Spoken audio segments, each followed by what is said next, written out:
The most powerful man in the world sat in a freezing camp on the edge of his empire, surrounded by war and plague, and wrote himself notes he never intended a single other person to read. He wasn't writing a book, he was writing reminders to an audience of one, himself. 2,000 years later, those private notes are arguably the best thing ever written about anxiety, ego, and how to actually live.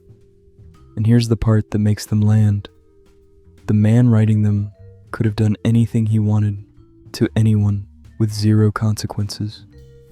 He had absolute power, and he spent his nights reminding himself to stay humble, stay calm, and do the right thing. Marcus was emperor of Rome from around 161 to 180 AD, and he wrote this journal during brutal military campaigns out on the frontier. Stoicism, his philosophy, is dead practical. You don't control what happens to you. You only control how you meet it.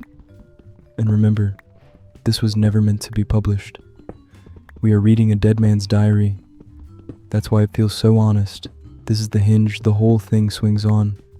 So if you take one idea, take this. At every moment, sort the world into two buckets. What's up to you and what isn't? Up to you. Your judgments, your choices, your effort, your response. Not up to you. Other people, the weather, the past, the outcome, your reputation, whether you get sick tomorrow. And we spend our entire lives panicking about the second bucket while completely neglecting the first. The Stoic move is to pour everything you've got into what's actually yours and let the rest go. Not with a defeated shrug, but with total focus on the one part you can genuinely move. A rude email, a delayed flight, someone talking trash about you. The event itself is neutral. Your reaction is the only piece with your name on it. As the Stoics put it, it isn't things that disturb us, it's our opinions about them. The event was never the problem. Your story about the event is. Marcus reminds himself over and over of something most of us spend our whole lives dodging. He is going to die, soon, and so is everyone he's currently annoyed with. It sounds morbid. It's actually the opposite. It's clarifying. When you genuinely sit with the fact that this could be your last ordinary Tuesday, the petty grievance shrinks to nothing, and the thing that actually matters gets loud and obvious. He tells himself, in effect, you could leave life right now. Let that decide what you do and say. Try it on your own to-do list. The whole thing reorganizes itself the second you remember it's finite. Here's one of his most quoted ideas, and it's a good one. What blocks the path becomes the path. Whatever stands in your way is the way. The Stoic doesn't just grit their teeth and tolerate the obstacle.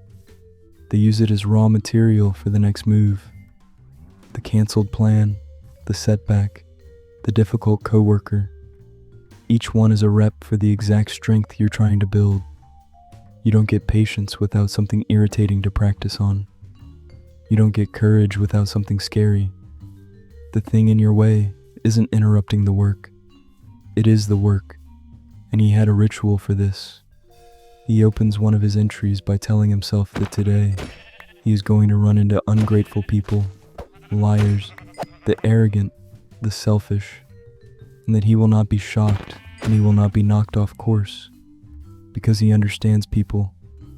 Brace for the friction in advance and it loses most of its sting. And when it all gets too big, he zooms out, pictures his life from far above, the whole sweep of time and space, and watches his enormous problem shrink down to its actual size. Then he comes back and acts only in the present moment, because the present is the only thing any of us ever truly has.